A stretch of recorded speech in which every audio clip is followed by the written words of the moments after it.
कर्नाटक के कांग्रेस पार्टी के नेताओं से कहना चाहता हूं, हमने कर्नाटक की जनता से 4 वायदे किए हैं।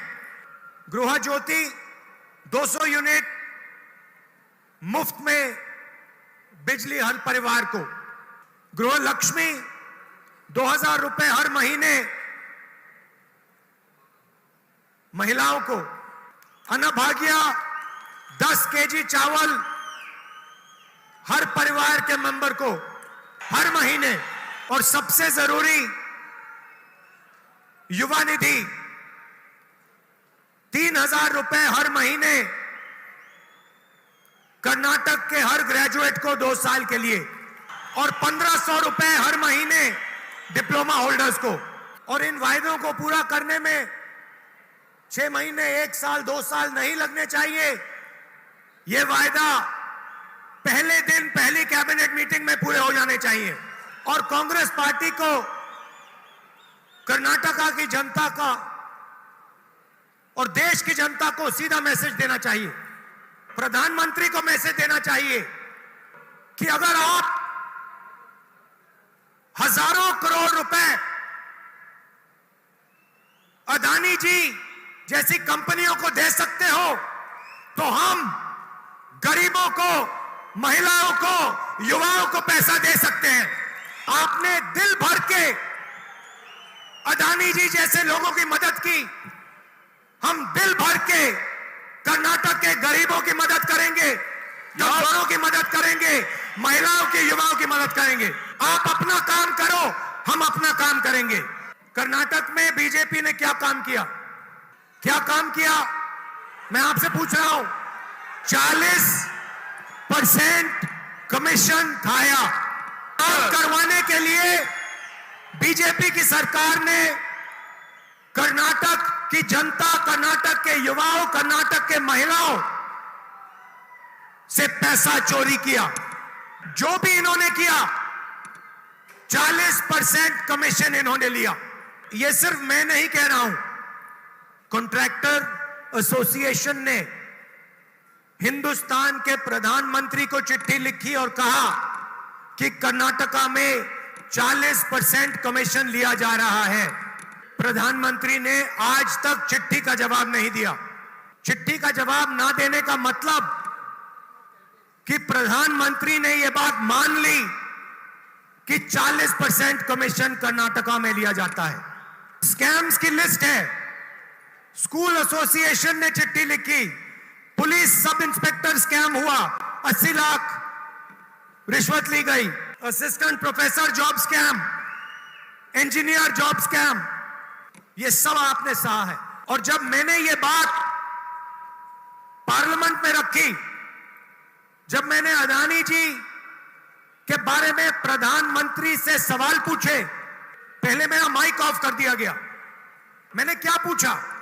प्रधानमंत्री जी, आपका अदानी जी से क्या रिश्ता है? मैंने पार्लियामेंट में एक फोटो दिखाई, जिसमें नरेंद्र मोदी अदानी जी के हवाई जहाज में रिलैक्स करते हुए दिखते हैं। ऐसे बैठे हैं जैसे वो अपने घर में बैठे हैं। मैंने पूछा क्या रिश्ता है? फिर मैंने सवाल पूछा कि हिंदुस्तान के एयरपोर्ट्स अदानी जी को दिए जा रहे हैं, और एयरपोर्ट देने से पहले सरकार नियम बदलती है। नियम क्यों बदला? किसने बदला? नियम था कि एयरपोर्ट चलाने के लिए एक्सपीरियंस होना चाहिए। अदानी जी का कोई एक्सपीरियंस नहीं है एयरपोर्ट चलाने में। मुंबई एयरपोर्ट उनके हवाले कर दिया गया। जिसका एयरपोर्ट था उस पे सीबीआई, ईडी के केसेस लगा दिए, और उससे एयरपोर्ट छिनवा दिया और अदानी जी के हवाले कर दिया। ऑस्ट्रेलिया में हिंदुस्तान के प्रधानमंत्री ऑस्ट्रेलिया के नेता के साथ बैठे हैं, उसी मेज पे अदानी जी बैठे हैं, उसी मेज पे स्टेट बैंक ऑफ इंडिया के चेयरमैन के सीनियर मेंबर बैठे हैं, और उसी के एकदम बाद स्टेट बैंक अदानी जी को हजारों करोड़ रुपए का बैंक लोन दे देता है। मैंने पूछा किसने करवाया? श्रीलंका में पोर्ट अथॉरिटी का एक चेयरमैन कहता है कि श्रीलंका के राष्ट्रपति ने उसे बताया कि नरेंद्र मोदी ने कहा है कि अदानी जी की मदद करनी है। प्रधानमंत्री बांग्लादेश जाते हैं, उसके एकदम बाद अदानी जी को कॉन्ट्रैक्ट मिल जाता है। प्रधानमंत्री इजराइल जाते हैं, अदानी जी को डिफेंस कॉन्ट्रैक्ट मिल जाते हैं, पोर्ट मिल जाता है। यह सवाल मैंने पूछे, मैंने पार्लियामेंट में पूछा, अदानी जी की शेल कंपनी है बेनामी, ये किसकी है? इसमें 20,000 करोड़ रुपए किसका है? यह सवाल मैंने पूछा। उसके बाद पहली बार इतिहास में सरकार ने पार्लियामेंट को नहीं चलने दिया। आमतौर से ऑपोजिशन पार्लियामेंट को रोकती है। पहली बार इतिहास में बीजेपी की सरकार ने, उनके मंत्रियों ने पार्लियामेंट को रोका। उसके बाद बीजेपी के मंत्रियों ने पार्लियामेंट में मेरे बारे में झूठ बोला। कानून में नियम है, पार्लियामेंट में नियम है, अगर कोई भी मेंबर दूसरे मेंबर के बारे में बोलता है तो उस मेंबर को पार्लियामेंट पे बोलने का मौका दिया जाना चाहिए। ये कानून है पार्लियामेंट का। मैंने स्पीकर को 2 चिट्ठियां लिखी, कहा कि देखिए ये मेरा हक है, मेरे ऊपर आरोप रखा गया है, मुझे कहना है, मुझे जवाब देना है, बोलने का मौका नहीं दिया गया। उसके बाद मैं स्पीकर के ऑफिस में गया, मैंने कहा स्पीकर सर मुझे मौका तो दीजिए, जवाब देने का मौका तो दीजिए। मुस्कुरा के कहते हैं मैं कुछ नहीं कर सकता, आइए मेरे साथ चाय पीजिए, मैं आपको समझा दूंगा। मैंने उनसे कहा स्पीकर सर आप तो स्पीकर हैं, आप पार्लियामेंट के स्पीकर हैं, जो भी आप करना चाहते हो पार्लियामेंट में आप कर सकते हो, आप अपना काम क्यों नहीं कर रहे हो? मुस्कुरा के मेरी ओर देखते हैं। उसके बाद वहां नहीं रुके, वो नहीं चाहते हैं कि मैं पार्लियामेंट में अदानी जी की बात रखूं, वो डरते हैं। उसके बाद मुझे पार्लियामेंट से डिस्क्वालीफाई कर दिया। ये सोचते हैं डरा देंगे, मैं नहीं डरता इनसे। मैं फिर से दोहराता हूं, प्रधानमंत्री जी आपका अदानी जी के साथ क्या रिश्ता है? और ये 20,000 करोड़ रुपए जो शेल कंपनीज में हैं, वो किसके हैं? ये जो बेनामी पैसा है वो किसका है और कहां से आया? और जब तक इसका जवाब नहीं मिलेगा तब तक मैं नहीं रुकने वाला हूं। मुझे डिस्क्वालीफाई कर दो, जेल में डाल दो, कुछ भी कर दो, कोई फर्क नहीं पड़ता। अदानी जी एक चिन्ह है, करप्शन के एक चिन्ह है। 21वीं सदी में एक व्यक्ति हिंदुस्तान का पूरा इंफ्रास्ट्रक्चर, एयरपोर्ट, पोर्ट, सारा का सारा उठा ले जाता है। हजारों करोड़ रुपए धन जादू से उनकी कंपनी में आ जाता है। सबसे जरूरी इंफ्रास्ट्रक्चर, डिफेंस इंफ्रास्ट्रक्चर की कंपनी में चाइना का एक डायरेक्टर बैठा है। अदानी जी की शेल कंपनी में चाइना का डायरेक्टर है। बात समझिए, कोई इन्वेस्टिगेशन नहीं हो रहा। अदानी जी डिफेंस में काम करते हैं, कोई इन्वेस्टिगेशन नहीं हो रहा कि भैया आपकी कंपनी में चाइना का डायरेक्टर कैसे बैठा हुआ है, ये है कौन, किसने बैठाया इसको, क्यों बैठाया? और फिर ध्यान भटकाने की कोशिश करते हैं, ओबीसी की बात करते हैं, कहते हैं कि मैंने ओबीसी का अपमान किया। चलिए आज ओबीसी की बात करते हैं, पूरी करते हैं। सबसे बड़ा सवाल क्या है?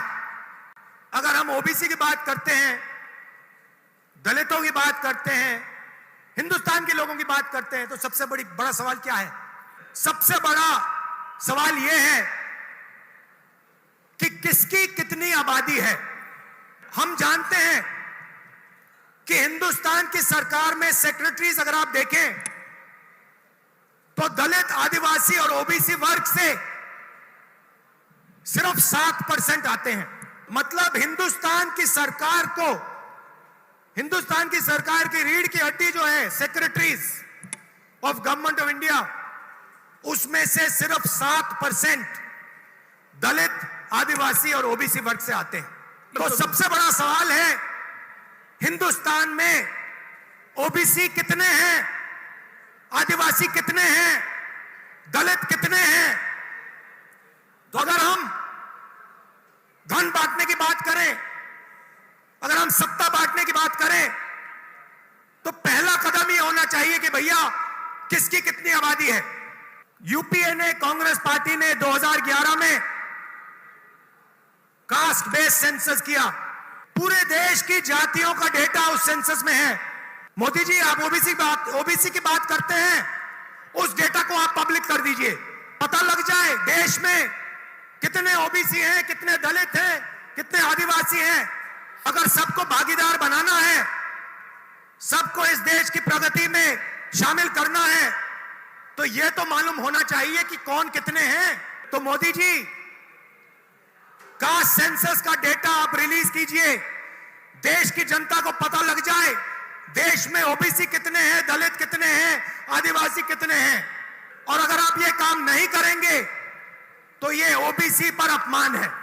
आपने ओबीसी की बात की, देश को दिखा दीजिए देश में कितने ओबीसी हैं, और फिर देश को समझाइए कि आपकी सरकार में सिर्फ 7% सेक्रेटरीज ओबीसी, दलित और आदिवासी में से क्यों आते हैं। दूसरी बात, जो एससी और एसटी का कोटा है उसको उनकी आबादी से प्रोपोर्शन कर दीजिए।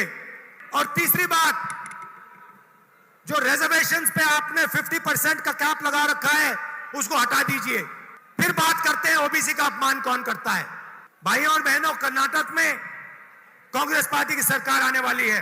प्रधानमंत्री जी सिर्फ अदानी जी जैसे लोगों की मदद करते हैं। कांग्रेस पार्टी कर्नाटका के किसानों, मजदूरों और छोटे व्यापारियों की मदद करेगी।